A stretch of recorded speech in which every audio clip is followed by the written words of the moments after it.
Pendant le Covid, le gouvernement a trouvé extrêmement malin de bloquer toute l'économie française. Il l'a bloquée en vous enfermant chez vous plusieurs mois dans l'année 2020. Seulement voilà, ça avait des conséquences non seulement sur les finances publiques, on s'est endetté comme des gorées à ce moment-là, et à un moment, il faudra bien payer les intérêts de cette dette, mais ça a eu non seulement des conséquences sur l'argent public, mais ça a eu également des conséquences sur les entreprises privées. Et oui, pendant que vous étiez enfermés chez vous, eh bien, les entreprises, elles ne pouvaient plus vendre. Et du coup, eh bien, il y a eu des entreprises qui se sont retrouvées avec de grosses difficultés. Résultat, l'État a eu l'idée géniale de dire, puisque moi je m'endette, tout le monde peut s'endetter, ça va certainement fonctionner. Ce qui était une folie. Et donc, on a créé le PGE, vous savez, le prêt garanti par l'État. Eh bien, je vous le dis, ça, on n'a pas fini de le payer. Parce que ce qui arrive maintenant, eh bien, c'est ce qui devait arriver, ce que j'avais pronostiqué à l'époque où les PGE sont sortis. C'est-à-dire que des entreprises se retrouvent en très grande difficulté. Elles ont un peu été sauvées, la tête un tout petit peu au-dessus de l'eau en 2020. Seulement maintenant, il faut rembourser le PGE. Et vous avez des faillites à la chaîne, des entreprises qui ne peuvent plus tenir. Alors, quelle est la solution que donne le gouvernement? Eh bien, encore une fois, c'est une solution de gribouille. L'idée maintenant, c'est de prolonger les PGE jusqu'à 2026. Et je vais vous dire pourquoi c'est une catastrophe. Bonjour et bienvenue dans cette nouvelle vidéo de DME en direct. Comme toujours, si vous n'êtes pas abonné, je vous suggère de le faire et de cliquer sur la cloche pour être prévenu lorsque je sors une nouvelle vidéo. Et si vous voulez aider la chaîne, eh bien vous pouvez aller sur YouTube, sur la chaîne YouTube ou sur dromaileconomie.com dans l'onglet boutique pour acheter des suites comme celui-ci, des polos, des manettes, des casquettes, des autocollants. On a de très bons retours, donc j'en suis très fier. Et dans la description de cette vidéo, vous devriez aussi pouvoir en trouver. Donc, après cette petite autopromotion, on va voir la décision de gribouille que prend de nouveau le gouvernement concernant le PGE. Le PGE, c'est un truc merdique à la base qu'on a mis en place sur un autre truc merdique. La première erreur, c'est de stopper l'économie d'un pays et de croire que tout va bien se passer. C'est fatalement une catastrophe qui doit arriver. Ça ne peut pas être autrement. Donc, première catastrophe, fermer tout un pays plusieurs mois en 2020 et en 2021. Catastrophe.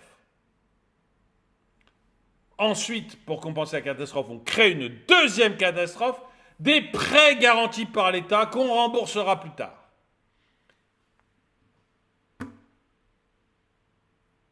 Et là, vous allez voir qu'on met en place, à mon avis, une troisième erreur, parce qu'on ne s'en sort pas, c'est le sparadrap du capitaine Haddock. La décision du gouvernement français de prolonger le rallongement du prêt garanti par l'État, le PGE, jusqu'à fin 2026 soulève des questions quant à la pérennité de cette mesure et à son impact sur les finances publiques. C'est une déclaration, vous savez, de Bruno Le Maire, notre champion du monde, celui qui est à l'origine de toutes ces catastrophes d'ailleurs. Donc Bruno Le Maire, que tout le monde nous envie, qui a mis la Russie à genoux et qui a vaincu l'inflation, enfin notre champion quoi, a dit le PGE, les entreprises n'arrivent pas à rembourser, en principe ça va arrêter fin 2023, elles n'arrivent pas à rembourser, elles font toutes faillite, ça m'embête quand même pour mon bilan, c'est pas très joli, donc on va prolonger jusqu'à 2026. Le PGE instauré comme un dispositif de soutien crucial pendant la crise sanitaire, et c'est vrai que pour les entreprises, certaines n'avaient plus le choix, je veux dire, on vous oblige à fermer. Vous n'avez plus le choix que de demander une aide financière, mais c'est catastrophique. Est conçu comme une avance de trésorerie à hauteur de 90% du chiffre d'affaires, il me semble, pour les entreprises de moins de 5000 salariés. Cependant, cette prolongation ne fait pas l'unanimité, en particulier chez ceux qui critiquent la gestion financière du gouvernement. Moi. Le PGE, un soutien financier contesté. Le prêt garanti par l'État a été initialement mis en place pour venir en aide aux entreprises en difficulté depuis le 1er janvier 2020. Le gouvernement a justifié cette mesure en soulignant son accessibilité aux entreprises de toute taille, à l'exception de certaines entités. Si, dans un premier temps, cette initiative a permis à environ 560 entreprises de bénéficier de rééchelonnement, elle a également été source de controverses. L'annonce, en principe, quand vous empruntez de l'argent, je m'excuse pour cette césure, quand vous empruntez de l'argent, quand vous êtes une entreprise, c'est parce que vous avez un projet. C'est pas pour survivre. C'est pas pour payer vos dettes courantes. C'est pas pour payer vos salariés. C'est pas pour payer. Vous voyez, c'est pas ça. En entreprise, dans une bonne gestion, elle emprunte parce qu'elle a un projet. Elle veut construire une nouvelle usine, elle veut ouvrir une nouvelle ligne de produits, elle veut lancer quelque chose de neuf. Et en fait, le prêt sera remboursé par la nouvelle création. Je crée une nouvelle ligne de produits, les nouveaux produits vont me rapporter plus d'argent. Avec cet argent supplémentaire, je vais pouvoir sans problème rembourser le prêt et les intérêts du prêt. C'est en principe dans cette optique-là que vous empruntez. Et quand vous allez voir votre banquier d'ailleurs, c'est ce qu'il vous demande. Qu'allez-vous faire de ce prêt? Est-ce que vous... chef d'entreprise, qu'est-ce que vous allez faire de ce prêt? Est-ce que vous allez lancer quelque chose? Si vous lui dites, je viens et avec ce prêt, j'ai payé mes salariés, vous n'aurez jamais votre prêt. Aucun banquier ne financerait un truc comme ça parce que tout le monde sait que c'est bancal. Et que vous allez vous casser la figure. Tout le monde, sauf Bruno Le Maire, sauf Emmanuel Macron. Le Mozart de la finance ne sait pas ça. Mais sinon, tous les banquiers vous le diront. Tous les chefs d'entreprise savent ça, en principe. Là, vous avez contraint des chefs d'entreprise à emprunter pour payer leurs charges courantes. Sans création de richesse supplémentaire. Ça ne peut que mal se passer. Ça permet de passer l'année 2020, à l'époque 2021, voilà. Mais derrière, ça ne peut que mal se passer.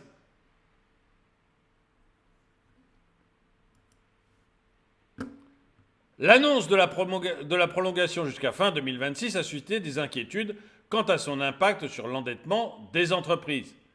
Bien que le ministre de l'économie Bruno Le Maire ait affirmé que cette prolongation visait à sauver certaines entreprises, certains critiques estiment que cela pourrait entraîner une distorsion sur le marché, favorisant une culture de dépendance au soutien gouvernemental.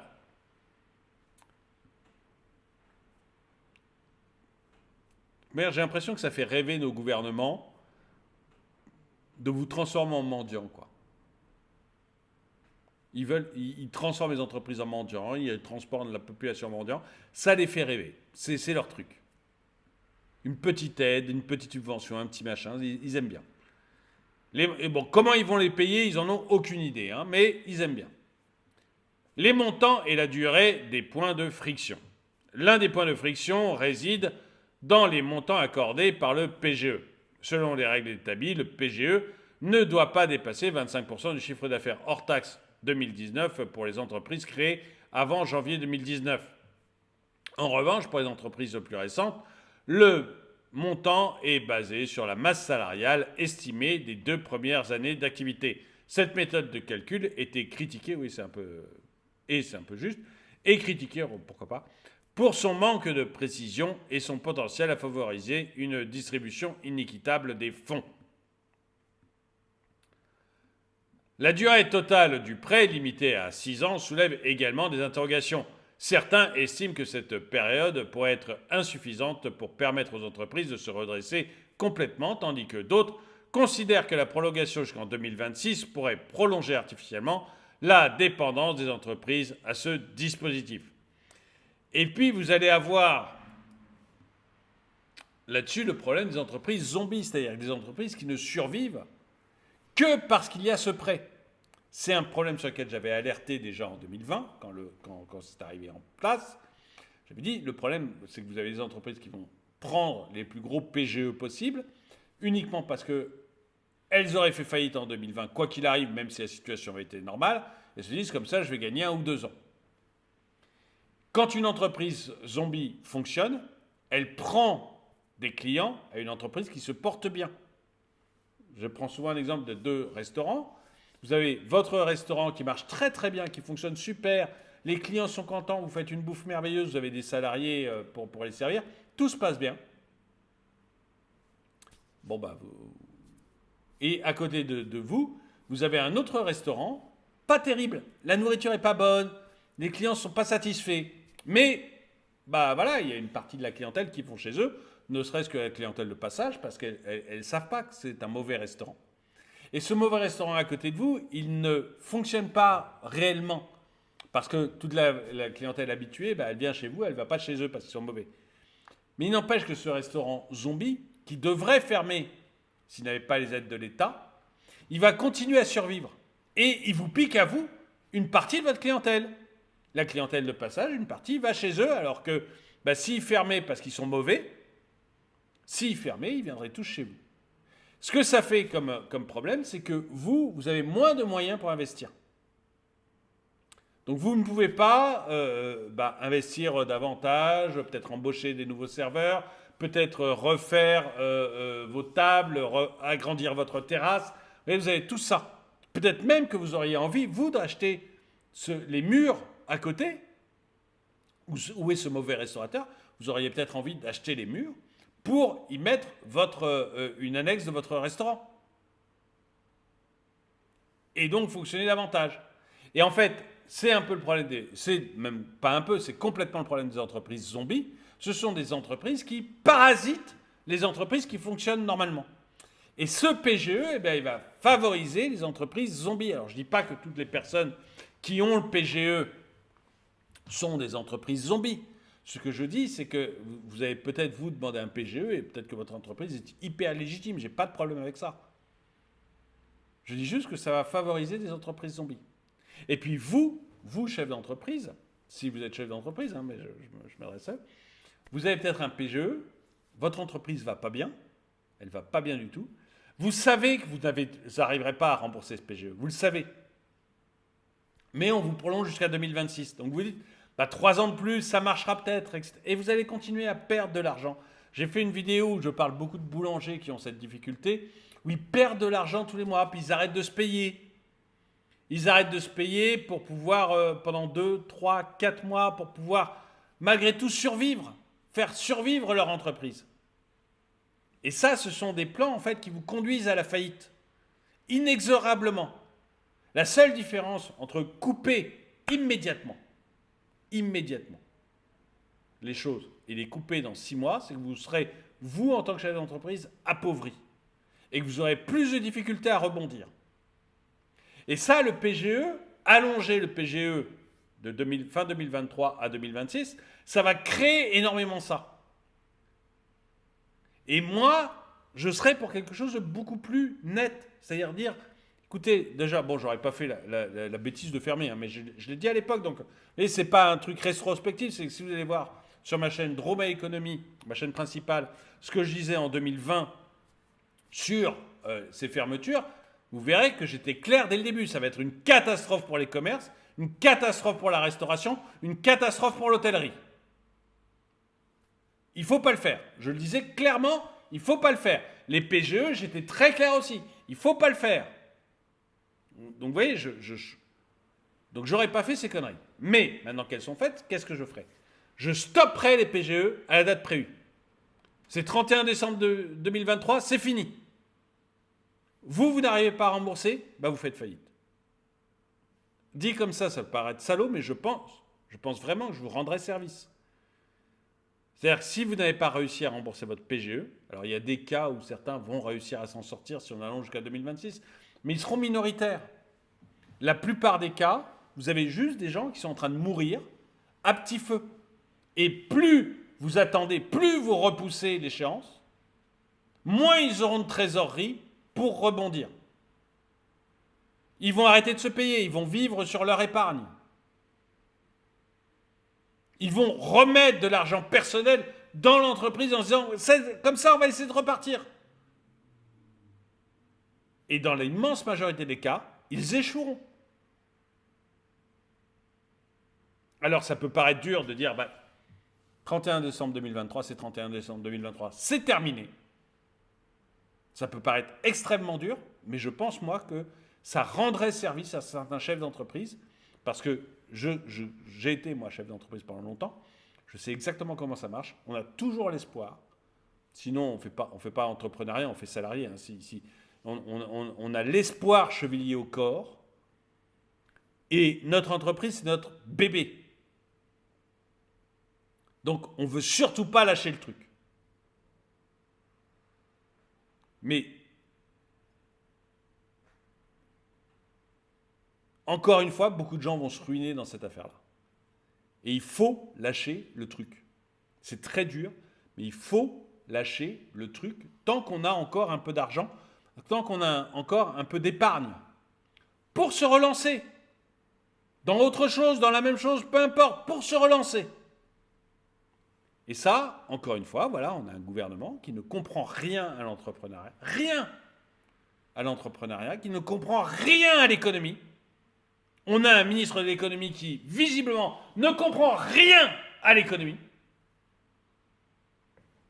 Et là où il faudrait être inflexible, par souci électoraliste, pour pas qu'on voit qu'il y a trop de faillites d'entreprises. De toute manière, il va y en avoir plein, il y en a déjà eu plein en 2023. Plein. Mais pour essayer d'atténuer un peu les choses, c'est-à-dire avoir 37% d'entreprises en plus qui font faillite au lieu de 40% en plus, pour des raisons électoralistes, parce qu'il y a des élections européennes cette année, pour toutes ces raisons, on va condamner des chefs d'entreprise. On va les condamner à terme. Et ça, c'est un truc que je trouve extrêmement grave et je ne comprends pas pourquoi on continue dans cette voie et pourquoi on ne prend pas une bonne fois pour toutes la décision d'arrêter cette bêtise de PGE parce qu'on va le payer. Et il y a un moment, il faut accepter l'addition et se dire, ok, maintenant c'est terminé, on passe à autre chose. Dites-moi ce que vous en pensez. Est-ce que vous pensez comme moi qu'il faut stopper cette folie et dire c'est terminé, on passe à autre chose? Ou est-ce que vous pensez, comme Bruno Le Maire, qu'il faut encore donner 3 ans aux entreprises pour rembourser leur PGE? Mais je vous dis, à mon avis, ça ne donnera rien. Donc, dites-moi ce que vous en pensez dans les commentaires. En tout cas, merci d'avoir regardé cette vidéo. Mettez-lui un pouce vers le haut, commentez-la, partagez-la. Merci à tous ceux qui soutiennent la chaîne. Et moi, je vous dis à très bientôt.